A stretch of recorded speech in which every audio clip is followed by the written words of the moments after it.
Hello everyone, welcome back to my YouTube channel, and today I will be talking about Goals Master. I got a lot of requests about the application process, specifically about two things. First one is the reference letter, and the second one is the new presentation which is added in the application this year for the fourth cohort. So in this video I will be talking about these two requirements of the application process, so stay tuned. For all those who are coming to my YouTube channel for the first time, I would like to share about Goals Masters in a brief way so that you guys understand what this scholarship is about. So Goals is Governance and Administration in Leisure and Sports. It's an Erasmus Mundus fully funded scholarship program in sports based in Europe, and it's a consortium of 5 universities from France, Portugal, Poland, Lithuania, and Luxembourg. So the application process for the fourth cohort is in February 2025. So all those who are watching this video right now can still apply. You have almost 1.5 months and you can apply for the scholarship. All you need is a bachelor's in management or sports science or any degree which is related to these disciplines. You can apply for it. You need English proficiency or IELTS, and you need to answer the motivation questions on their website form for the application. I made a previous video on the application motivation questions. You can watch that video to get better idea and get some tips. Coming to the other requirements, you need 2 reference letters, which I will be discussing later on in this video, and you need to submit a presentation video about yourself for the application process. So I will be also discussing how to do that presentation in the best way possible. So let's get started. So number 1, let's open the reference letter. So basically when I applied, it wasn't this specific form by Goals. It was a letter which I had to ask my manager or my professor at my university to write a letter for me, get it signed on the letterhead of the university or the company, and then I just submit the email and contact information of my professor, and they get an email by the program and they just upload the document. But since the third cohort, and it is the same right now, there's a specific form which you can find on the Goals website. The form looks like this.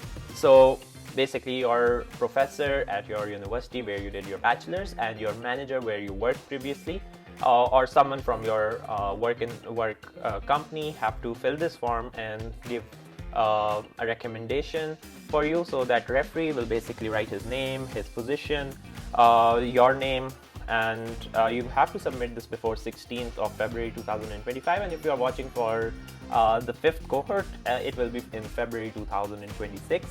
So they have to fill this box based on your skill set, your overall qualities and everything, and then they have to add comments, explanation, and information.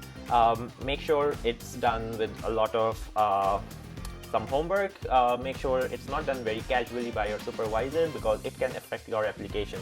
So what I personally recommend everyone is to set a meeting with your referee, discuss what the scholarship is about, why this is so important for you. So all these factors must be informed to the referee, and then just have a collective meeting, and maybe you can meet in person and fill this form together. And then in the end, it needs to be signed with the date and signature, and that's all. And when you submit your application before February 16, 2025, you will add official email, which is the company email, not Hotmail or Gmail. It should be @ of the organization of your referee, and you need to add their contact information like the number, mobile number, and then they will receive this form on their email, and they have to submit, upload this file which you did with your referee, or if it's remotely done, you just have to request them to do it as soon as possible so your application is processed within the time. So that's about the referee advice.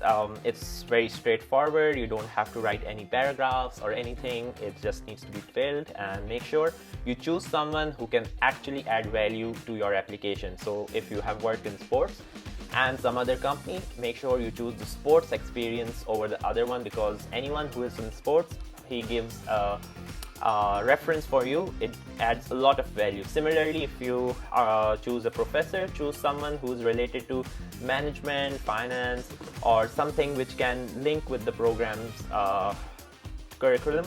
So you can go on the Goals website and see all the courses. So maybe you find something similar or something you have studied about sports. You can choose that course as well and ask the professor of that subject to write it for you. So that's about the referee advice. Now it's time to discuss the presentation video. So for the presentation video, basically earlier in the first 3 years actually, this wasn't the part of the application process. It's between 1 minute 30 seconds to 2 minutes. So basically 90 seconds to 120 seconds of a video which is about you. It's in English. So earlier in the interview phase, you had to talk about yourself in the start, like a brief introduction. So this is basically that kind of introduction which you need to do. But since now this is open for everyone, so this makes it more competitive and also gives you more chance to present yourself at a very early stage. Earlier, you could have been a bit unlucky and couldn't make it to the interview stage and you weren't given the chance to present yourself. But now this time, even at the first step, you can talk to the consortium with your video, you can present yourself. So in the 90 to 120 seconds, that's the time when you have to convince them that why you are deserving candidate for the scholarship. Moreover, maybe you can practice first and do it in front of a mirror and then do it in front of a friend. With so much practice, you can make your video perfect. And just don't make it too formal, make it a bit casual and make it more easygoing as well. So it shouldn't be very, very professional. Make sure you just tell how kind of a person you are, what kind of experience you have, why you want to join the scholarship. Moreover, you should try to tell what you studied before, why the specific scholarship is important for you. So recall all the questions you had in the application process and just make a summarized version of it in the video. Just don't read it from a written screen. It won't look nice. Make sure it's very natural. It shouldn't be perfect. They are not looking for robots or perfect people. Just show how passionate you are, how enthusiastic you are about this program, and generally just tell more about yourself and about your experience. So your experience in sports can be shared in a more detailed manner, but make sure you don't drag anything or don't add irrelevant information in this video, because 90 to 120 seconds are pretty short. So all the best for this presentation, and make sure your lighting is good, your camera work is good, your voice is clear, there's no background noise, and that's all. And if you do this video and your answers really well, I think your chances for interview will go really high. So all the best, and if you need more help, you can always reach out to me on my website, which I just started for all those people who are interested to learn more about the motivation questions and need some tailored help. So you can reach out to me, and all the best, and I hope you get to the next stage and eventually receive the scholarship. So thank you for watching. All the best. Goodbye.